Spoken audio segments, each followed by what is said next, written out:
TVN 24 news নেটওয়ার্কের নিয়মিত আয়োজন টিভিএন অ্যানালাইসিস অনুষ্ঠান থেকে আপনাদের সবাইকে স্বাগত জানাচ্ছি। আমি রানা আহমেদ।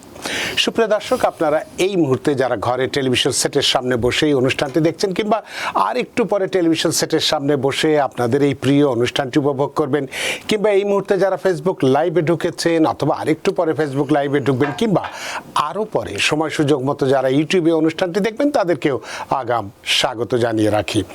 সুপ্রিয় দর্শক, আজকে আমরা ইমিগ্রেশন নিয়ে কথা বলবো। ইমিগ্রেশনে আজকে আমরা একটি সুসংবাদ দিয়ে শুরু করব যে এতদিন যাবত আমরা একটু দুঃসংবাদ দিয়ে আসছিলাম যে ঢাকাস্থ আমেরিকান এম্বাসির স্বাভাবিক যে কার্যক্রম সেগুলো বন্ধ ছিল, কিন্তু আজকের সুসংবাদ হচ্ছে সেই কার্যক্রমগুলো শুরু হতে চলেছে।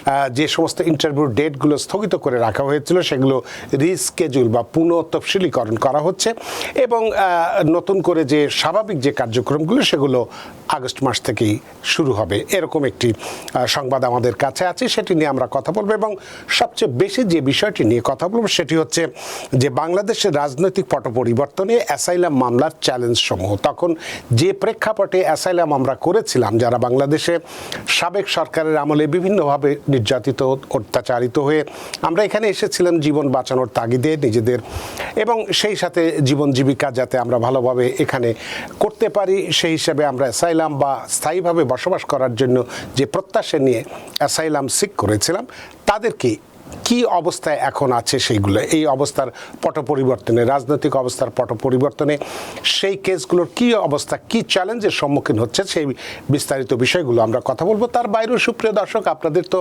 ইমিগ্রেশন সংক্রান্ত নানান প্রশ্ন থাকবে এবং থাকাটাই স্বাভাবিক।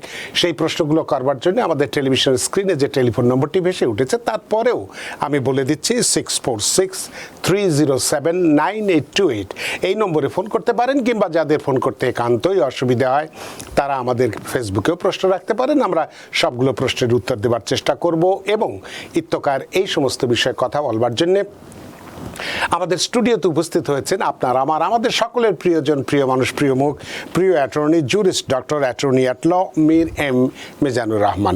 জনাব মিজানুর রহমান, আপনাকে স্বাগত। ধন্যবাদ। আপনাকে অসংখ্য ধন্যবাদ যে সারাদিনের কর্মব্যস্ততা উপেক্ষা করে স্টুডিওতে উপস্থিত হয়েছেন আপনি, এবং ইতিমধ্যে আপনি বুঝতেই পেরেছেন যে আমরা কি বিষয়গুলো নিয়ে কথা বলছি। আমরা এতদিন অনেকেই, আপনি যেহেতু এই পেশার সঙ্গে জড়িত আছেন এবং অনেক ক্লায়েন্ট আপনার কাছে আছে, যে আপনার কাছেও নিশ্চয়ই বারবার প্রশ্ন করেছে ঢাকাস্থ আমেরিকান এম্বাসির স্বাভাবিক কার্যক্রম বন্ধ ছিল। আপনি জানেন যে 7ই আগস্ট থেকে বাংলাদেশের যে আন্দোলন, কোটা আন্দোলনের প্রেক্ষিতে, ছাত্র জনতার আন্দোলনের প্রেক্ষিতে আমরা দেখেছি যে সাবেক সরকার আর পতন ঘটেছে এবং নানান কারণে, মানে সিকিউরিটির কারণে, নিরাপত্তার কারণে ঢাকাস্থ আমেরিকান এম্বাসির স্বাভাবিক কার্যক্রম বন্ধ ছিল। আমরা এখন শুনতে পাচ্ছি যে এই কার্যক্রম শুরু হচ্ছে, যে সমস্ত স্কেজুয়ালগুলোকে স্থগিত করা হয়েছিল সেগুলো রিস্কেজুল করা হচ্ছে এবং অক্টোবর থেকে স্বাভাবিক যে কার্যক্রম যেগুলো আছে সেই কাজগুলো শুরু হচ্ছে। এই বিষয় সম্পর্কে আপনি যদি একটু বিস্তারিত বলেন। আবারও ধন্যবাদ। একটা গানের কলি আছে, হ্যাঁ, আমাকে বলা হয়েছিল যে এই ব্যাপারে আপনি বলবেন, এটা একটু আগে উনি বলেছিলেন, কিন্তু আমি ওদিকে যেতে চাচ্ছি না। আমার এই সুযোগে, আমি যদিও গায়ক নই, তোমার হলো শেষ নাকি আমার হলো শুরু, এই জাতীয় একটা কি গান আছে।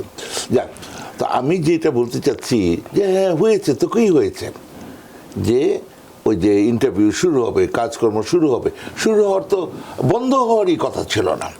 তো ফলে এটা যে শুরু হয়েছে এটা অবশ্যই ভালো খবর। কথা হচ্ছে যে এখন এটা নিয়ে আমরা কি করব, খুশি হব, ভালো কথা, পোলাও টোলাও রান্না করা হবে, যে বিদেশে চলে যাচ্ছি, ওগুলা পরে হবে। আগে যেই কাজটা করতে হবে, ধরেন বেশ কিছু আগে থেকে আপনাদের একটা শব্দের সাথে আপনারা পরিচিত হয়েছেন, যারা এই ব্যাপারে খুশি হবেন, সে যে DQ, ডকুমেন্টারিলি কোয়ালিফাইড। আপনাদের আর কিছু দিতে হবে না, ভালো কথা, আপনারা এখন রেডি হয়ে আছেন। এখন আপনারা শুনলেন যে হ্যাঁ ইন্টারভিউ এনি টাইম হবে, ভালো কথা, কিন্তু তখন আপনার দায়িত্বটা বেড়ে গেল। সেটা কি? যেমন যতই আপনার সমস্ত কাগজপত্র রেডি থাকুক, অ্যাকচুয়ালি এখানে আমি আরেকটা মানে কথা না বলেই পারছি না। এই গতকাল আমাকে টিভিএন 24 থেকে একটা ক্লায়েন্ট দেওয়া হলো, একজন সম্মানিত মানুষ এখান থেকে আমাকে ফোন করে বললেন আমাদের এক পরিচিত তাকে থানায় ডেকেছে, তাকে থানায় নিয়ে যেতে হবে। তো থানায় গেলেই অ্যারেস্ট করতে পারে, মোট কথা হচ্ছে আমাকে যেতে হলো, তার সাথে গেলাম। তো সেখানে বসে আছি, কারণ অফিসারকে উপরে পাঠালাম যে ডিটেকটিভ কে ফোন করেছিল তাকে নিয়ে আসুন, গেল। তখন দেখি ভিতর থেকে একজন সিভিলিয়ান এমপ্লয়ি বাইরে এসে বলতেছেন, আপনি কি বাঙালি? আপনাকে আমি দেখেছি টিভিএন 24-এ। তো তারপরে আমাকে মানে মোট কথা বেশ সমাদর করলেন, যেহেতু আমাকে টিভিএন 24-এ দেখে। টু মেক ইট শর্ট, ওনার এক অবস্থা, হ্যাঁ, মানে ওনাদের কাজটা শেষ, ওনাকে বিদায় দিয়ে একটু বসতে হলো, হ্যাঁ, ওনার একটু কথা আছে আর কি, হ্যাঁ। তো এই হলো কথা, সেটা হচ্ছে যে ওনার মার জন্য এরকম অ্যাপ্লাই করেছিল, সমস্ত রেডি, বেশ কিছুদিন ধরে অপেক্ষা করছেন, এখন শুনেছে এই অবস্থা, এখন কি হবে। তো এই ধরনের মানে চিন্তা, এ ধরনের সংশয় নিয়ে বহু মানুষ বাস করছেন। এর ফলে আরেকটা সমস্যা হয়, এখানে যারা আছেন তারা বুঝতে পারেন অনেক কিছু, কারণ এরকমের অনেক কিছুর মধ্যে দিয়ে ওনারা অলরেডি গেছেন, ফ্যামিলিতে আছে, নিজের জীবনে আছে। কিন্তু দেশে যেই ছোট্ট একটা মেয়েকে একটা বিয়ে করেছেন, সেই মেয়েটা তো বুঝতে চাবেন না, হ্যাঁ, তার বন্ধু বান্ধবরা সবাই চলে আসতেছে, কি তাকে বলছে তোর স্বামী তোকে কবে নিয়ে যাবে, শ্বশুর মহাশয় নামাজ পড়তে যান, সেখানে অন্যরা জিজ্ঞেস করে, অনেক সময় একটু একটু সন্দেহেরও প্রকাশ করে যে জামাইকে নিবে কি না। তাদের জন্য তারা একটা সংশয় আছে, তাদের জন্য এটা বড় সুখবর যে এই ধরনের ব্যবস্থাটা হচ্ছে। এবং এর ফলে যারা দেখবেন এরপরে প্রশ্ন করবে, তারা নিজেদের জন্য করছে না, যাতে করে আপনারা শুনেন যে যে মানুষটা আপনাদের জন্য অ্যাপ্লাই করেছে উনি সর্বাত্মক চেষ্টা করে যাচ্ছেন, এবং ইনশাল্লাহ সব কিছু হয়ে যাবে, কিন্তু একটু সময় লাগবে। এখানে বাংলাদেশের থেকে ব্যুরোক্রেটিক অবস্থা আরও অনেক অনেক অনেক খারাপ। এটা যারা বুঝতে চান না, আমাকে বিশ্বাস করেন, আমি মোটামুটি মোটাসোটা মানুষ, আমাকে একটু বিশ্বাস করতে পারেন, হ্যাঁ, যেখানে অবস্থাটা ভালো না, তারপরে ফান্ডিং নাই, মানে ইমিগ্রেশন হচ্ছে last thing in their mind. এটা যারা বুঝতে চান না তারা ভুল করবেন। গেল, আচ্ছা, আপনারা হয়তো ভাববেন আমেরিকার মতো জায়গায় এটা কথার কথা বললেন ভাই, হ্যাঁ, এইভাবে চিন্তা করবেন না, এখানে অবস্থা আরও খারাপ দেশের থেকে। গেল, তো ফলে এই যে এখন হলো, এখন আপনারা কি করবেন? এক, আপনারা ধরেন ট্যাক্স রিটার্ন ফাইল মানে জমা দিয়েছেন, ট্যাক্স ট্রান্সক্রিপ্ট, মনে রাখবেন, ট্যাক্স রিটার্ন যদি জমা দিয়ে থাকেন ওইটা ঠিক হয় নাই, ওইটা ট্যাক্স ট্রান্সক্রিপ্টে জমা দিতে হবে। আপনি যদি পারেন, আপনার যদি সামর্থ্য ভালো ট্যাক্স রিটার্ন থাকে, গত 3 বছরের ট্যাক্স রিটার্ন এর ট্রান্সক্রিপ্টটা জোগাড় করেন, নাম্বার 1। তারপর আবার এরপরে হয়তো দেখা গেলো আরও 1 বছরের ট্যাক্স রিটার্ন ফাইল করে ফেলেছেন, ওইটার ট্রান্সক্রিপ্টটা বের করেন। মানে যত আপডেটেড ফিনান্সিয়াল ডকুমেন্টস আছে, ব্যাংক স্টেটমেন্ট, জব লেটার, এগুলার আপডেটেড যে সমস্ত জিনিসপত্রগুলো আছে, তারপরে যত কিছুর কপি দিয়েছেন প্রত্যেকটা জিনিসের যে অরিজিনাল ডকুমেন্টসগুলো, এগুলা তারপর সব নিজের কাছে রাখেন আর কি, আপনার যেহেতু ডাকছে এখন সেগুলো নিয়ে যেতে হবে। সমস্ত অরিজিনাল ডকুমেন্টগুলো এবং সমস্ত আইডি ডকুমেন্টসগুলো, পাসপোর্ট, বার্থ সার্টিফিকেট, এটসেট্রা, হ্যাঁ, এগুলা নিয়ে আপনারা রেডি হন। শুধুমাত্র ইন্টারভিউর জন্য, ডেটের জন্য বসে থাকবেন, কবে শুরু হলো ওইটা না। এর ফলে যখন ডাকবে, যখন আপনার যেতে হবে, তখন দেখা গেলো সবই ছিল, এইটা নাই, ওইটা নাই, এইগুলো বন্ধ করেন। এগুলো যেন সব কিছু আগামীকাল সকালের মতো করবেন, হ্যাঁ, এটা আজকে মানে মানে 1 সপ্তাহ পরে না, সমস্ত কিছু একসাথে করে রাখেন। এইটা এখন আপনার দায়িত্বটা বেড়ে গেল, কমলো না। খুশি হয়েছেন, ভালো কথা, কিন্তু এইটা অতি উচ্ছ্বাস প্রকাশ না করে আপনারা এই কাজগুলো শেষ হোক, যখন হয়ে যাবে ইন্টারভিউটা শেষ হবে, পাসপোর্টটা রেখে দিবে, তারপরে আনন্দ করলে। আরেকটা কথা মনে রাখবেন, এই যে ধরেন একটা ছোট্ট মেয়ের গ্রিন কার্ড হয়েছে, হ্যাঁ, আপনি একটা কথা সাবধানে রাখবেন, বা শুধু মেয়ে না, ছেলের জন্য এটা হয়। এই বড় দুলাভাই আসলো ঠাকুরগাঁও থেকে, ছেলে পাওয়া গেছে, হ্যাঁ, ইত্যাদি জাতীয়, হ্যাঁ, যে যাওয়ার আগে বিয়েটা দিয়ে দিই মেয়েটাকে, একলা বাইরে যাবে, ইত্যাদি ইত্যাদি। খবরদার খবরদার খবরদার, মনে রাখবেন, এখানে এসে যখন ল্যান্ড করবেন তখনও না, যখন ওই যেইখানে ওই অফিসার বসে আছেন, ইন্সপেকশন হবে, আপনাকে স্ট্যাম্প দিয়ে যখন পার করলো, সেই সময় গিয়ে আপনার গ্রিন কার্ড হলো, নট যে ওই যে ইন্টারভিউ হলো, এখানে পাস করলো, পাসপোর্ট রাখলো, নো, দেশে বসে আছেন, নো, বিমানে উঠতেছেন, নো। ফলে এটা কেন বললাম, একটা বিশেষ ক্ষেত্রে এই জিনিসটা খুব সমস্যা হয়ে যায়। আপনার বাবা মা যদি আপনার জন্য পিটিশন করে থাকেন এবং ওনারা গ্রিন কার্ড হোল্ডার এবং আপনার বয়স 21-এর উপরে, হ্যাঁ এটা করতে পারে এবং আপনার হলো, কিন্তু কথাটা হচ্ছে যদি আপনি গ্রিন কার্ড পাওয়ার আগে আপনি বিয়ে করে ফেলেন, যত কিছু আপনার অ্যাপ্রুভাল হোক না কেন, আপনার ওই গ্রিন কার্ড নাই। সুতরাং খবরদার এই যে বিয়ের শাদীর ব্যাপারটা খুব সাবধানে চিন্তা করে করবেন। ধন্যবাদ। অনেক ধন্যবাদ অ্যাটর্নি মীর মিজানুর রহমান। আপনি একই সাথে অনেকগুলো কথা বলেছেন, আমাদের প্রশ্ন যা করেছি তার বাইরেও খুব সুন্দর করে বলেছেন, যেগুলো খুব রিলেটেড, যেগুলো জানা দরকার ছিল। কারণ যেহেতু দীর্ঘদিন ঢাকা এমবেসির কার্যক্রম বন্ধ ছিল, অনেকেই উদ্বিগ্নের মধ্যে ছিলেন, নানান চিন্তার মধ্যে ছিলেন। এখন তারা একটু স্বস্তির নিঃশ্বাস ফেলছেন, কিন্তু এই স্বস্তির নিঃশ্বাস ফেলতে যেয়ে যদি একটি ডকুমেন্টস তারা যদি রেখে যায়, তাহলে আবার তাদের বিড়ম্বনার মধ্যে পড়তে হবে। সে কারণে আপনি যে কথাগুলো বললেন, সুপ্রিয় দর্শক নিশ্চয়ই বুঝতে পারছেন যে স্বাভাবিক কার্যক্রম শুরু হতে চলেছে যেহেতু দীর্ঘদিন পরে। সুতরাং অনেকেই হয়তো আপনারা ভুল করতে পারেন, যাবতীয় যে ডকুমেন্টস যেগুলো বলা হলো সমস্ত ডকুমেন্টসগুলো ঠিকঠাক মতো নিয়ে যাবেন।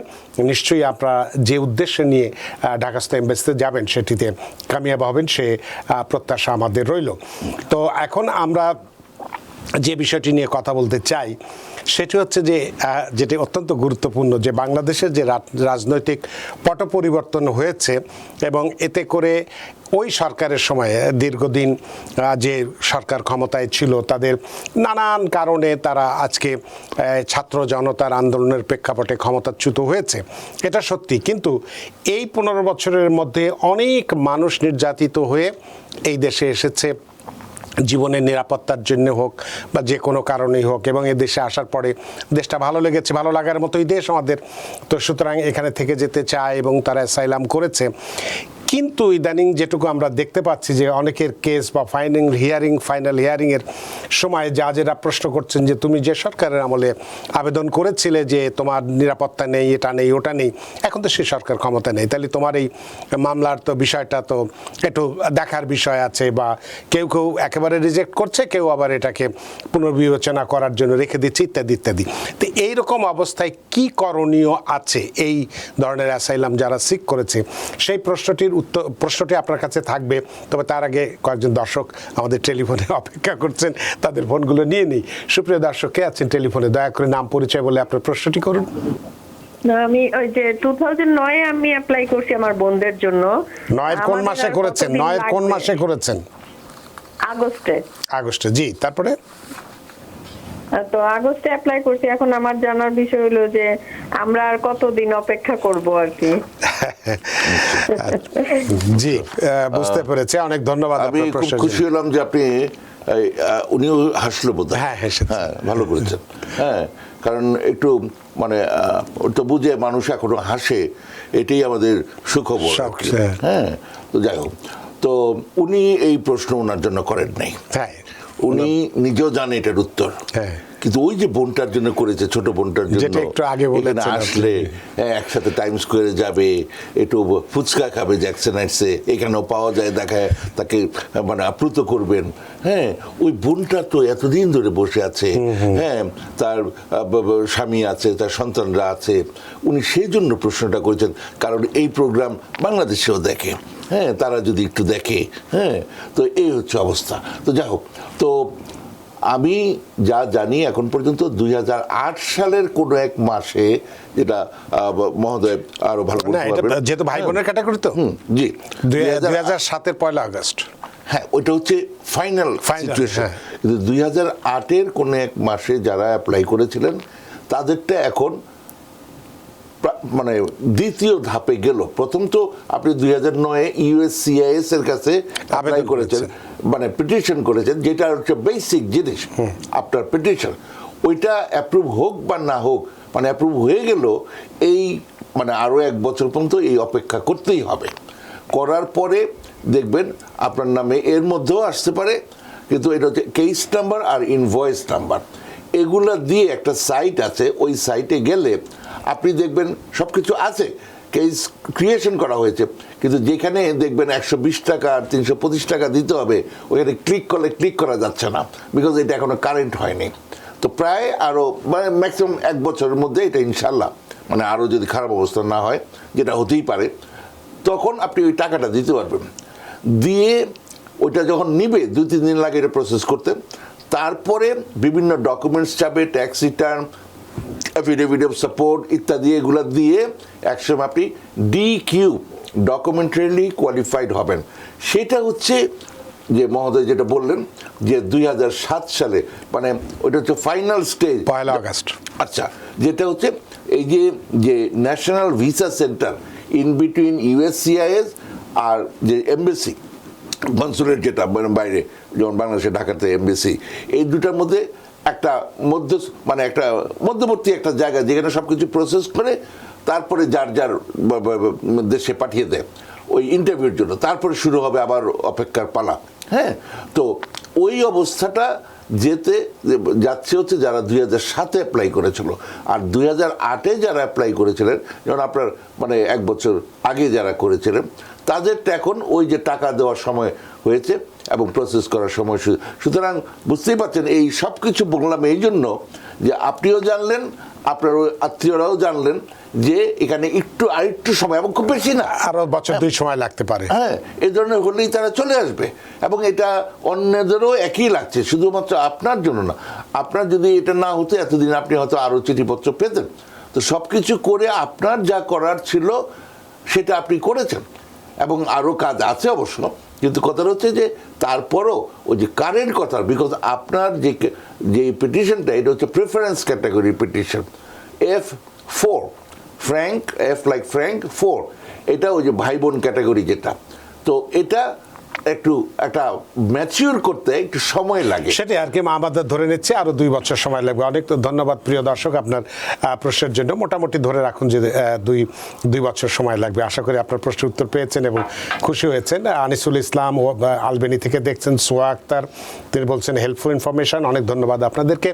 সুপ্রিয় দর্শক, কে আছেন টেলিফোনে? দয়া করে নাম পরিচয় বলে আপনার প্রশ্নটি করুন।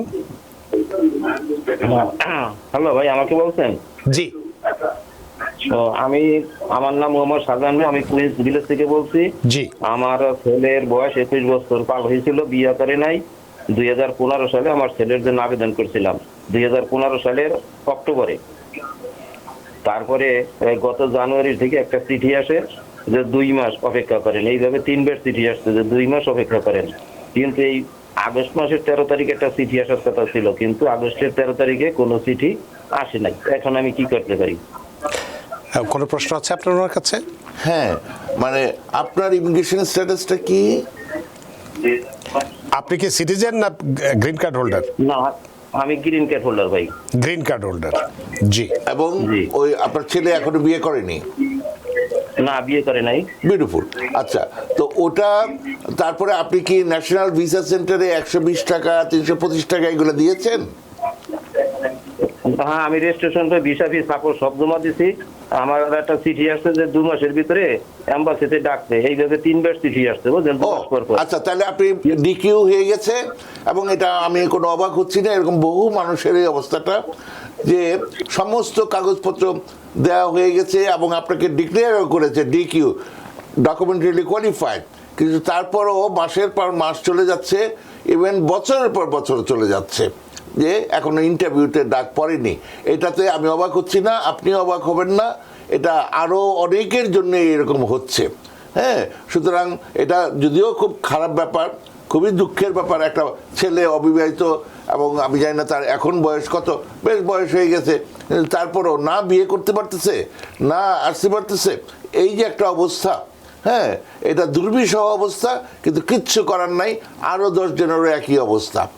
সুতরাং আমি অবাক হচ্ছি না যে এই অবস্থাটা হয়েছে, খারাপ, কিন্তু this is what it is. ধন্যবাদ।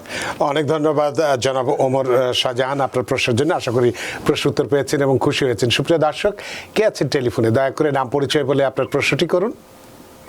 জি, আসসালামু আলাইকুম। আমি আসিফ বলছিলাম হিউস্টন থেকে, হিউস্টন টেক্সাস থেকে। আমার কিছু কোয়েশ্চেন ছিল। সেটা হচ্ছে যে আমি আমার স্পাউসের জন্য অ্যাপ্লাই করি অক্টোবর 2022-তে। জি, আপনার বাবা মার জন্য? না, আমি আমার স্পাউসের জন্য। স্পাউসের জন্য, জি। তো অক্টোবর 2022-তে অ্যাপ্লাই করি। আমি নভেম্বরে সিটিজেনশিপ পাই। নভেম্বর 2022 সিটিজেনশিপ পাই, এরপর থেকে আমি আমার স্ট্যাটাস আপগ্রেড করি অ্যাজ এ ইউএস সিটিজেন স্পাউসের জন্য অ্যাপ্লাই করার ক্ষেত্রে, অ্যান্ড দেন আমার ডকুমেন্টারি কোয়ালিফাইড হয় সেপ্টেম্বর 2023-তে। এরপর থেকে আমি অনেক লং টাইম ওয়েট করছি, ইটস অলমোস্ট 11 to 12 মান্থস। আমি ইন্টারভিউ ডেট পাচ্ছি না, এখন তো ইউএস এমবাসি বন্ধ বিকজ অফ সিভিল আনরেস্টের কারণে।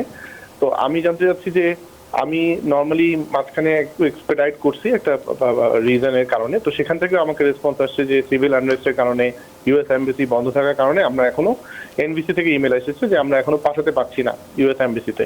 তো মোস্ট প্রবলি খুললে হয়তো পাঠাতে পারবো, বাকি আবার এটা কি কবে চেষ্টা করলে ভালো হবে আমি এই ব্যাপারটা একটু কনফার্ম করতে চাচ্ছি, কারণ আমি 2বার পাঠিয়েছি, 2বারই আমাকে এই সেম মেসেজ দিয়েছে। তো আমি আর আবার বারবার পাঠাতে যাচ্ছি না বিকজ অফ এখনো শিওর না যে কবে নাগাদ পাঠালে ভালো হবে, এটা একটু জানতে চাচ্ছি। আরেকটা ব্যাপার জানতে চাচ্ছি যে ইউএস সিটিজেন স্পাউসের ক্ষেত্রে এত দেরি হওয়ার তো কোনো মানে হয় না, মানে আমি Covid cannot be an exception or excuse for that's what I believe. প্রত্যেকটা স্পাউস যাদের জন্য যারা অ্যাপ্লাই করে আছে তারা অনেক দিন ধরে ওয়েট করছে। অ্যাজ এ ইউএস সিটিজেন এত লং টার্ম 2.5 years ওয়েট করার কোনো মানে হয় না। It's really tough to start our life. তো আমি এটা জানতে চাচ্ছি এই ক্ষেত্রে কিছু করা যায় কিনা। আমি জানি যে এখানে আপনারা কিছু করতে পারবেন কি পারবেন না জানি না, but something that we can do at least স্পাউসের ক্ষেত্রে। F1 F4 ক্যাটাগরিতে সময় লাগে, সেটা সবাই জানে, 15-16 বছর লাগে। জি, তো আপনার এখন প্রশ্ন হচ্ছে যে মূল প্রশ্ন হচ্ছে আপনি প্রথম যেটি করেছেন সেটি এক্ষেত্রে আপনার কি করণীয়, তাই তো? হ্যাঁ, মানে আমি কবে আবার এক্সপেডিট রিকোয়েস্টটা পাঠাতে পারবো, বিকজ এখন যেহেতু বন্ধ, আমি 2বার পাঠিয়েছি, আমি আবার বারবার ওদেরকে বদার করতে চাচ্ছি না। আমি জাস্ট জানতে চাচ্ছি যে নেক্সট টাইম কবে পাঠালে ওরা হয়তো বা পজিটিভ না নেগেটিভ তাড়াতাড়ি হবে, সেটাই আপনি চাচ্ছেন। অনেক ধন্যবাদ আপনার প্রশ্নের জন্য অ্যাটর্নি মীর মিজান। আপনি এখানে নতুন করে আপনার এখানে কিছু করার নেই, শেষ কথা। আপনি যেটা পারেন সেটা অ্যাবসলিউটলি পার্সোনাল একটা ব্যাপার, আপনার বেগম সাহেবকে একটু বুঝিয়ে বলেন, কারণ উনি নিশ্চয়ই ওনার মনটা খারাপ। তো বা দেশে মাঝে মাঝে যান, খুশি হবে, কিন্তু এখান থেকে আপনার এই মুহূর্তে আর কিচ্ছু করার নাই। হ্যাঁ, ওই যে কী কী বলে কংগ্রেস পার্সনকে দিয়ে চিঠি লেখায়, এই লেখায়, সে কোনো কিছুতে কোনো কাজ হবে না। এটা আপনার একটা ফার্স্ট প্রায়োরিটিতে আছে ইউএস সিটিজেনের spouse or parents or children under 21, এবং ওনাদেরটা প্রথম প্রায়োরিটিতে সবসময় আছে। তাদেরটা কোনো প্রেফারেন্স ক্যাটাগরি না, তাদেরটা ইমিডিয়েট রিলেটিভ, এটা কোনো ক্যাটাগরি না, মানে এটার কোনো কিছু করার নাই, মানে এটা একদম টপ প্রায়োরিটি সিচুয়েশন। সুতরাং এখানে আপনার নতুন করে কিছু করার নাই, শুধুমাত্র আপনি আপনার যত আপডেট থাকে সব নিয়ে রেডি থাকবেন, এই হলো কথা। ধন্যবাদ। অনেক ধন্যবাদ প্রিয় দর্শক, আশা করি আপনার প্রশ্ন উত্তর পেয়েছে। যে পথে আপনি হেঁটেছেন বা হাঁটছেন, আমার মনে হয় আমাদের যেটুকুন মনে হচ্ছে সেখানেই থাকুন, খুব বেশি সময় মনে হয় আর লাগবে না, দ্রুতই আপনার এই অবসান ঘটবে, মানে অপেক্ষার অবসানটা ঘটবে, সে ব্যাপারে বলা যেতে পারে। আপনার প্রশ্নের জন্য ধন্যবাদ। সুপ্রিয় দর্শক, কে আছেন টেলিফোনে, দয়া করে নাম পরিচয় বলে আপনার প্রশ্নটি করুন। জি, আসসালামু আলাইকুম। ওয়ালাইকুম আসসালাম। আমার নাম হাফিজ। জি, আমার বোনের ছেলের যখন আমি অ্যাপ্লাই করি তখন ওর বয়স ছিল 12, কিন্তু এই কোভিড বা বিভিন্ন কারণের জন্য ওর বয়স এখন হয়ে গেছে 26। আমি একটা জিনিস জানতে চাচ্ছি, যখন তার বয়স 12 ছিল এবং অ্যাপ্রুভাল হয়েছে, তখন কি এটা ফ্রিজ হয়ে যাওয়ার কথা না? কিন্তু ইন্টারভিউর একদিন আগে তাকে বলল যে তুমি নট এলিজিবল। এই যে কষ্ট বেদনা, যে এতদিন অপেক্ষার পরে যেটা তারাই করলো। আমার বোনের ইন্টারভিউ ছিল 5 তারিখে, 3 তারিখে তারা ইমেল করে দিল যে তোমার আসা দরকার নেই। তো আমি লয়ার সাহেবের কাছে জানতে চাচ্ছি যে যখন অ্যাপ্রুভাল হইলো তখন কি তার বয়সটা ফ্রিজ হয়নি, বা এখন কি আমাদের কিছু করণীয় আছে কি, বা এটার হিসাবটা কি সেটাই হচ্ছে আপনি একটু জানতে চাচ্ছেন, বয়সের হিসাবটা কি এটাই বোধহয় জানতে চাচ্ছেন, এবং এখন আর কিছু করা যাবে কিনা সেটাই জানতে চাচ্ছেন, এই তো? জি জি জি। অনেক ধন্যবাদ জনাব হাফিজ। অ্যাটর্নি মীর মিজান, আপনি ওনার যে আরও যে বিভিন্ন ডকুমেন্টসগুলো আছে, স্টার্টিং উইথ I-130, ওইটার যে প্রেফারেন্স, মানে যেই প্রায়োরিটি ডেট থেকে শুরু করে বিভিন্ন সময় যে বিভিন্ন চিঠিপত্রগুলো এসছে, হ্যাঁ, সেই জিনিসগুলো নিয়ে যিনি আপনাকে হেল্প করেছেন, বা যদি আপনি নিজেরটা নিজেই মানে করতেই পারেন, হ্যাঁ করেন, বা অনেক মানে এটা লয়ার হতে হবে না, মানে অন্যেরাও যারা হেল্প করেছেন ওনাদের সাথে আবার একটু বসেন।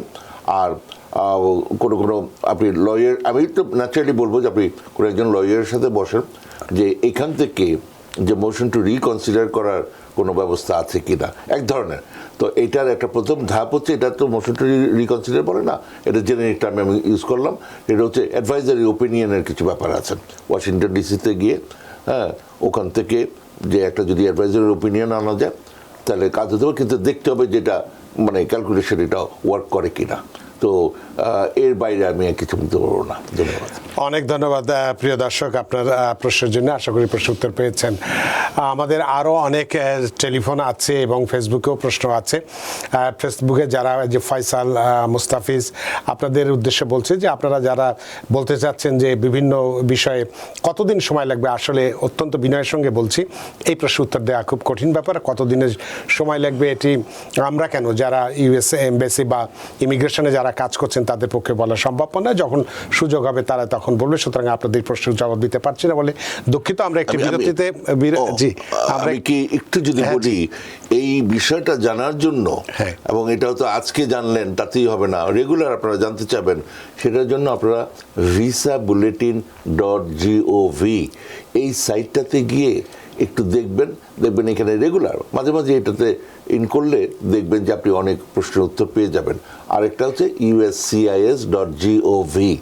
এই দুইটা সাইট আপনাদের যে যারা ইমিগ্রেশনের সাথে জড়িত তাদের জন্য খুব দরকারি দুইটা সাইট, একটু কাইন্ডলি সেখানে গেলে বুঝতে পারবেন যে আবেদনের তারিখটা কবে ছিল আর কত কোনটা চলছে, ফাইনাল অ্যাকশন কত চলছে সেটা দেখতে পাবেন। কিন্তু তারপরেও কতদিন সময় লাগবে এইটি বলা সম্ভবপর নয়, সেটাই আমি বোঝাতে চাচ্ছিলাম। এবং আজকের অতিথি বিষয়টা আপনাদের আরও সহজ করে দিয়েছেন, আশা করি আপনারা বুঝতে পেরেছেন। আমরা নিচ্ছি একটি ছোট্ট বিরতি, সে পর্যন্ত আমাদের সাথেই থাকুন। সুপ্রিয় দর্শক, বিরতির পর ফিরে এলাম আপনাদের প্রিয় অনুষ্ঠান টিভিএন অ্যানালিসিসে। আজকের অতিথি juris doctor attorney at law Mir M Mizanur Rahman এবং আপনাদের সাথে রয়েছে আমি রানা আহমেদ। তো বিরতির আগে আমরা বলেছিলাম যে আরও অনেক দর্শক আমাদের টেলিফোনে আছে এবং একজন রাসেল মাহমুদ, আপনি যে বিষয়টি নিয়ে রাজনীতির সঙ্গে জড়িত হওয়ার কারণে এখানে পলিটিক্যাল অ্যাসাইলাম নিতে পারবেন কিনা সেই বিষয়টি নিয়ে প্রশ্ন রেখেছেন। এটি আমাদের আজকের আলোচ্য সূচিতে আছে, সেটি আলোচনা করলে আপনার প্রশ্নের উত্তর পেয়ে যাবেন। যদি আজকে আমরা এটি আলোচনা করার সুযোগ না পাই তাহলে নিশ্চয়ই আগামীকাল করবো ইনশাল্লাহ, সে প্রতিশ্রুতি দিচ্ছি। আমরা একটু টেলিফোনে যেতে চাই। সুপ্রিয় দর্শক, কে আছেন টেলিফোনে? দয়া করে নাম পরিচয় বলে আপনার প্রশ্নটি করুন। আসসালামু আলাইকুম। ওয়ালাইকুম আসসালাম। আমি প্রশ্ন করব। জি জি। আমার ছেলের জন্য আমি অ্যাপ্লাই করেছিলাম 2016 সালের ডিসেম্বরে। জানতে চাই তার কাগজপত্র অ্যাকসেপ্ট করে নিয়েছে এমবাসি ঢাকায়, তারপরে তাকে লাইনে আসে সে। এখন জানতে চাই যে এটার কবে আসতে পারে সামনে। আপনার স্ট্যাটাসটা কি? আপনি সিটিজেন আর green card holder? Green card holder. আচ্ছা আচ্ছা। তো এই প্রশ্নটি বোধহয় আমরা এর আগে অলরেডি উত্তর একবার দিয়েছি। আপনি যদি আগের উত্তরটি শুনে থাকেন তাহলে নিশ্চয়ই আপনার প্রশ্নের উত্তর পেয়ে গেছেন। তারপরও অ্যাটর্নি মীর মিজান। হ্যাঁ, এটা সংক্ষেপে বলছি না, এটি একমাত্র উত্তর। এখানে কিচ্ছুই করার নাই, আপনি অপেক্ষা করেন। সমস্ত ডকুমেন্টসগুলো যেগুলো সাবমিট করেছেন তার অরিজিনাল ডকুমেন্টসগুলো একসাথে করে রাখেন। এরপরও যে সমস্ত বছরের ট্যাক্স ফাইল করেছেন ওগুলার মানে ট্রান্সক্রিপ্টগুলো জোগাড় করেন। লেটেস্ট যে মানে জব লেটার আছে ওটা জোগাড় করবেন। এইভাবে করে মানে আপনি সিটিজেন হন আর গ্রিন কার্ড হন, আপনি যে অবস্থাতে চলে গেছেন আপনার ছেলের কেস, এখন আর ওগুলা ইস্যু না। ইস্যুটা হচ্ছে যে আপনি একটা লাইনে ইন্টারভিউর লাইনে কিউতে পড়ে গেছেন। হ্যাঁ, আপনার সমস্ত ডকুমেন্টস কোয়ালিফাইড করে আছেন এই মুহূর্তে, আর কিচ্ছু করার নাই। হ্যাঁ, আপনি শুধু অপেক্ষা করেন কিন্তু ডকুমেন্টসগুলো রেডি রাখেন, এই হচ্ছে কথা। এর বাইরে কিচ্ছু করার নাই। অনেক ধন্যবাদ প্রিয় দর্শক আপনার প্রশ্নের জন্য, আশা করি প্রশ্ন উত্তর পেয়েছেন। সুপ্রিয় দর্শক, কে আছেন টেলিফোনে? দয়া করে নাম পরিচয় বলে আপনার প্রশ্নটি করুন। জি, হ্যালো, আসসালামু আলাইকুম। ওয়ালাইকুম আসসালাম। আমি রাশেদ বলছি, নিউ ইয়র্ক ব্রুকলিন থেকে। জি। অ্যাটর্নি সাহেবের কাছে আমার একটা কোয়েশ্চেন হচ্ছে, আমি গ্রিন কার্ড হোল্ডার, আমি স্পাউস বিষয়ে এখানে এসেছি। তো আমার কোয়েশ্চেনটা হচ্ছে যে মানে আমার ওয়াইফ আমাকে যখন অ্যাপ্লাই করছিল তো তখন মানে ওনার গ্রিন কার্ড ছিল, বাট আমার ভিসা অ্যাপ্রুভের আগে উনি সিটিজেন হয়েছিল। এখন আমার কোয়েশ্চেন হচ্ছে যে মানে আমি কতদিন পর আমি সিটিজেনের জন্য অ্যাপ্লাই করতে পারবো? অনেক ধন্যবাদ আপনার প্রশ্নের জন্য জনাব রাশেদ। আগে যেই অবস্থাটাই ছিল, আপনি যখন এখানে গ্রিন কার্ড নিয়ে এখানে আসলেন তারপর থেকে যদি আপনি 3 বছর আপনার বেগম সাহেবের যদি সিটিজেন থেকে থাকেন, যেটা আছেন, তাহলেই উনি আপনি সিটিজেনশিপের জন্য অ্যাপ্লাই করতে পারবেন। যেহেতু আপনি ওনার সাথে অ্যাটলিস্ট মানে গ্রিন কার্ড পাওয়ার পরে 3 বছর ধরে সংসার করছেন। ধন্যবাদ। অনেক ধন্যবাদ জনাব রাশেদ, আশা করি আপনার প্রশ্নের উত্তর পেয়েছেন। সুপ্রিয় দর্শক কে আছেন টেলিফোনে, দয়া করে নাম পরিচয় বলে আপনার প্রশ্নটি করুন। জি, আসসালামু আলাইকুম। ওয়ালাইকুম। আমার নাম হচ্ছে, আমি ক্যালিফোর্নিয়া থেকে বলতেছিলাম। জি জি, আসলে অ্যাটর্নি সাহেবের সাথে আমার একটা কোয়েশ্চেন ছিল। সেটা হচ্ছে আমি 2023 মার্চে গ্রিন কার্ডের জন্য অ্যাপ্লাই করি অ্যাসাইলাম বেস। এটার প্রায় 16 মাস হয়ে গেছে। ইন্টারভিউ হয়েছিল মাঝখানে 2 মাস আগে, ওইটা দিলাম। এখন যে কান্ট্রি কন্ডিশন চেঞ্জ হয়েছে, ওইটা কি কোনোভাবে এফেক্ট করবে কিনা, বা আমার গ্রিন কার্ড কি অ্যাপ্রুভ হবে কি হবে না, এরকম কোন একটা ইয়ে যদি বলতেন। অনেক ধন্যবাদ আপনার প্রশ্নের জন্য অ্যাটর্নি না, মিলমিজান। ওটার জন্য কোনো সমস্যা হবে না। এবং 15 মাস এটা এমন কোনো, অবশ্যই অনেকের তারও আগে হয়ে যায় অনেক সময়, হ্যাঁ, কিন্তু এটা এমন কোনো দেরি না যে জন্য আমার কাছে যদি আপনি আসেন, যেটা আমি করি, ল স্যুট করি ফেডারেল কোর্টে, কিন্তু এটা এমন কোনো দেরি হয় নাই যেটার জন্য আমি এটা করব। আপনি কাইন্ডলি অপেক্ষা করেন, আপনার ওয়ার্ক পারমিট আছে, এবং এর মধ্যে আপনি যদি সে হজ করতে যাবেন কি বাইরে আইফেল টাওয়ার দেখতে যাবেন, আপনি ওই I-131, হ্যাঁ, এই অ্যাপ্লিকেশন করে এখানে ট্রাভেল ডকুমেন্টের জন্য অ্যাপ্লাই করে আপনি যদি ওটা পান, আপনি আদার দেন আপনার হোম কান্ট্রি, যেখান থেকে আপনি বিভিন্ন সমস্যার কথা বলেছেন, ওটা ছাড়া অন্য কোনো দেশে আপনি বেরিয়ে আসেন, হ্যাঁ, ওখানে ধরেন আপনার ফ্যামিলি মেম্বার আপনাকে দেখেন না, আপনিও দেখতে চান, ওনাদেরকে ওখানে আনলেন, তারপরে আপনি ওখানে গিয়ে দেখা করলেন, এইভাবে করে করেন। হ্যাঁ, একটু কষ্ট করেন, কিছু করার নেই, কিন্তু আপনি মানে মূল ওনার যে প্রশ্ন ছিল যে বিষয়টা নিয়ে বর্তমান বাংলাদেশের পরিস্থিতির কারণে ওনার গ্রিন কার্ড পেতে কোনো সমস্যা হবে কিনা, আসলে কোনো সমস্যা হবে না, তাই তো? জি। তো অনেক ধন্যবাদ প্রিয় দর্শক আপনার টেলিফোনের জন্য। আশা করি আপনার প্রশ্নের উত্তর পেয়েছেন। সুপ্রিয় দর্শক কে আছেন টেলিফোনে, দয়া করে নাম পরিচয় বলে আপনার প্রশ্নটি করুন। হ্যালো, জি, আসসালামু আলাইকুম। ওয়ালাইকুম আসসালাম। আমার নাম শহীদুল ইসলাম মোল্লা, আমি ভার্জিনিয়া থেকে বলছি। জি স্যার, আমি 2016 সালে আমার মেয়ের জন্য অ্যাপ্লাই করেছিলাম। জি, আমি সিটিজেন, জি। বাট এই বলতে কোনো রেজাল্ট পাইতেছি না। আপনার মেয়ের বয়স কত ছিল তখন? ওর অলরেডি 2 বাচ্চা হয়েছে। আচ্ছা আচ্ছা। মানে প্রথম সে আমার সাথে আনমেরিড অবস্থা আমার আসার কথা ছিল, কিন্তু এর মধ্যে বিয়ে হয়ে গেল এবং বাচ্চা একটা হয়ে গেল, জি, যার জন্য আর মেয়েটাকে আমি তখন আর এমবিসিতে উঠাই নাই। জি। তখন আমি সিটিজেন হইয়া 2016 সালে আমি অ্যাপ্লাই করছি। জি, এখন কি প্রশ্নটা কি আপনার? আমার প্রশ্ন হলো, আমি কোনো মানে ইয়েস নট কিছুই বুঝতেছি না। ও আচ্ছা, মানে কোনো রকম চিঠিপত্র কিছু পাননি? জি না। কি করণীয় আপনার, এটাই প্রশ্ন অ্যাটর্নি মিলমিজান। হ্যাঁ, আসসালামু আলাইকুম। আপনি অনুগ্রহপূর্বক visa-bulletin.gov এই সাইটে যান, গিয়ে F3 ক্যাটাগরি সিটিজেনের বিবাহিত বাচ্চা কাচ্চা যারা আছে, হ্যাঁ, ওই ক্যাটাগরিতে দেখেন যে আপনি যখন অ্যাপ্লাই করেছেন ওটা করেছেন USCIS এর কাছে। তারপরে আপনার এটা অ্যাপ্রুভ হোক বা না হোক, অ্যাপ্রুভ হলো, এটা যেহেতু একটা প্রেফারেন্স ক্যাটাগরি, এটা একটা ওয়েটিং পিরিয়ড আছে, হ্যাঁ, ওটা দেখেন যে কোন সালের কেসগুলো তারা এখন করতেছে। ওইখানেও আবার 2টা ক্যাটাগরি আছে।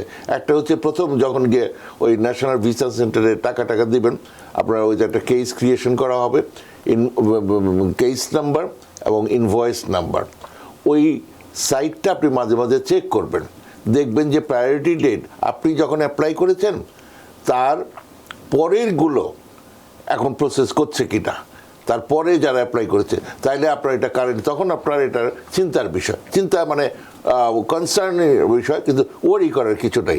আপনি যদি কারেন্ট হওয়ার 1 বছর পর্যন্ত, হ্যাঁ, 1 বছরের মধ্যে যোগাযোগ করেন, তাহলে সব ঠিক আছে। 1 বছর পার হয়ে গেলে জিনিসটা নষ্ট হয়ে যাবে।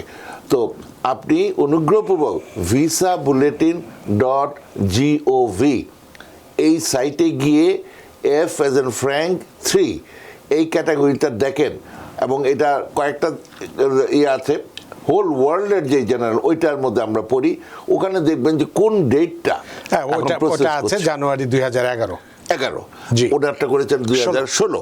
সুতরাং আরো 5 বছর পরে আপনার সেকেন্ড স্টেজ শুরু হবে। হ্যাঁ, এবং সেই সেকেন্ড স্টেজের এই হচ্ছে 1 এপ্রিল 2010, আচ্ছা, যেটা সেকেন্ড স্টেজ। তো জনাব, আপনার প্রশ্নের উত্তর পেয়েছেন আশা করি। এখন কিছু এই মুহূর্তে হয়তো কিছুই করার নেই, আস্তে ধীরে হয়তো পাবেন। শহীদুল ইসলাম সাহেব, আপনার প্রশ্নের জন্য অনেক ধন্যবাদ। প্রিয় দর্শক, কে আছেন টেলিফোনে? দয়া করে নাম পরিচয় বলে আপনার প্রশ্নটি করুন। আমার নাম নাসিমা আক্তার। আমি আমার ছেলের জন্য প্রশ্ন করতে চাচ্ছি। জি, করুন। 14 সালে ওকে নিয়ে আসছি আমি, তখন ওর বয়স ছিল মনে করেন 14 বছর। এখনো পর্যন্ত তার কোনো কাগজপত্র কোনো কিছু করতে পারি নাই। এখন ওর কি করণীয় এটাই আমি জানতে চাই। আপনার স্ট্যাটাস কি? আপনার স্ট্যাটাসটা কি? আমি গ্রিন কার্ড পাইছি, অন্যভাবে পাইছি আমি গ্রিন কার্ড, কিন্তু আমার ছেলের জন্য আমি কিছু করতে পারি নাই। আচ্ছা, আমার ছেলের আমি আমার ছেলের জন্য প্রশ্ন করতে চাচ্ছি। ওকে নিয়ে আসছি আমি, তখন ওর বয়স ছিল মনে করে 14 বছর। জি, এখন পুরো কথা তো শেষ হলো না আমার। এখন ও কি করণীয় এই যেটা জানতে চাচ্ছি। জি, নাসিমা আক্তার, আপনার প্রশ্নের জন্য ধন্যবাদ। অ্যাটর্নি মীর মিজান উনি এখানে এসেছেন, উনি গ্রিন কার্ড হোল্ডার। ওনার ছেলের জন্য আবেদন করেছেন 2014 সালে, তখন বয়স ছিল 14, এখন পর্যন্ত কিছু করতে পারেন নাই। ওনার কি করণীয়? হ্যাঁ, কিন্তু উনি কিভাবে গ্রিন কার্ড পেলেন সেটা একটা ইস্যু। ওনার ছেলেকে নিয়ে কিভাবে অন্যভাবে গ্রিন কার্ড, অন্য কোনো বলে তো কোনো কথা না, এবং সেই জন্যই এই ধরনের প্রশ্ন আমি বুঝতে পারছি যে ওনার মানে অনেক কথা বলতে পারছেন না বা বলতে চাচ্ছেন না, এটা নর্মাল। তো ফলে এই ধরনের ইনফরমেশন একটা হাইপোথেটিক্যাল সিচুয়েশন ভিত্তি করে কথাটার উত্তর দেওয়া সম্ভব না। ওনার উচিত হবে কোনো একজন লয়ারের সাথে বা বিভিন্ন জন যারা হেল্প করেন ওনাদের সাথে বসতেন, ওনার স্পেসিফিক সিচুয়েশনটা জানলে তখন ওইখান থেকে হয়তো কোনো একটা পথ বের করা যেতে পারে। তাছাড়া এটা এভাবে পাবলিক প্লেসে এভাবে করাটা আমরাও গেস করে, যেমন উনিও বলতে চান নাই যে উনি কিভাবে গ্রিন কার্ড পেয়েছেন। সুপ্রিয় দর্শক, নাসিমা আক্তার, নিশ্চয়ই আপনি বুঝতে পেরেছেন যে আপনার এই যে বিষয়টি অনেক ডেলিকেট, আপনিও আপনার সব কথা বলতে চাননি, আর আমরাও শুনতে চাইনি, যেহেতু এটি একটি পাবলিক মিডিয়া, সব কিছুতে সব কিছু বলা যায় না। যাই হোক, তো এই বিষয়টি যেহেতু আপনার জটিল, আপনি একজন অভিজ্ঞ অ্যাটর্নির সঙ্গে আলাপ করে আপনার এই বিষয়টি নিশ্চয়ই সমাধান করতে পারবেন। তো আমাদের হাতে সময় নেই আজকে। আমাদের যে বিষয়টি নিয়ে আজকে আমরা গুরুত্বপূর্ণ বিষয়টি নিয়ে কথা বলতে চাচ্ছিলাম, তো সেটি যেহেতু আজকে অনেক টেলিফোন এসছেন এবং অনেক প্রশ্ন আমাদের ফেসবুকেও ছিল, যে কারণে আমরা প্রশ্নগুলোকেই বেশি প্রায়োরিটি দিয়েছি, যেহেতু দর্শকরা সরাসরি আমাদের সাথে কানেক্ট হন। তো এই বিষয়টি নিয়ে আমরা আগামীকালকে কথা বলবো। আগামীকালও অ্যাটর্নি থাকবেন এই অনুষ্ঠানে। এই বিষয়টি নিয়ে আমরা আগামীকাল কথা বলবো, সে প্রতিশ্রুতি দিচ্ছি। জনাব মীর এম মিজানুর রহমান, আবারও বলছি, আপনি অনেক ব্যস্ত মানুষ, ব্যস্ততা সত্ত্বেও আমাদের স্টুডিওতে উপস্থিত হয়েছেন এবং গুরুত্বপূর্ণ, বিশেষ করে দর্শকদের অনেক প্রশ্নের উত্তর দিয়েছেন। আশা করি প্রশ্নের উত্তর পেয়ে তারা খুশি হয়েছেন। আপনার প্রতি আমরা হৃদ্য প্রাণিত। ধন্যবাদ। আপনাকে আবারও ধন্যবাদ। সুপ্রিয় দর্শক, আজকে আমরা আলোচনা করেছি যে ঢাকার যে আমেরিকান এম্বাসির স্বাভাবিক কার্যক্রম সেটা শুরু হতে যাচ্ছে, এবং এই শুরু হওয়ার কারণে আপনারা যখন ইন্টারভিউতে যাবেন কি ধরনের কাগজপত্র, ডকুমেন্টস রেডি রাখবেন, যাতে একটি ডকুমেন্টসে বাসায় ফেলে গেলে যাতে সমস্যায় না পড়েন, সেই বিষয়গুলো নিয়ে কথা বলেছি এবং আপনাদের অনেকগুলো প্রশ্নের উত্তর দিয়েছি। আশা করি আপনাদের যথেষ্ট উপকার হয়েছে, এবং আজকের যে গুরুত্বপূর্ণ বিষয়টি সেটি প্রতিশ্রুতি দিচ্ছি আগামীকালকে আমরা আলোচনা করব শুরুতে। তো আজকের অনুষ্ঠান আশা করি যথেষ্ট ভালো লেগেছে। সুপ্রিয় দর্শক, যে যেখানেই থাকুন, ভালো থাকুন, সুস্থ থাকুন, নিরাপদে থাকুন টিভিএন 24 নিউজ নেটওয়ার্কের সাথেই। শুভরাত্রি। টিভিএন 24 টেলিভিশন দেখতে আজই কল করুন 7187776556। লগ ইন করুন www.totalcablebd.com। নিউ ইয়র্ক থেকে সম্প্রচারিত টিভিএন 24 টেলিভিশন বিশ্বজুড়ে বাঙালির কণ্ঠস্বর।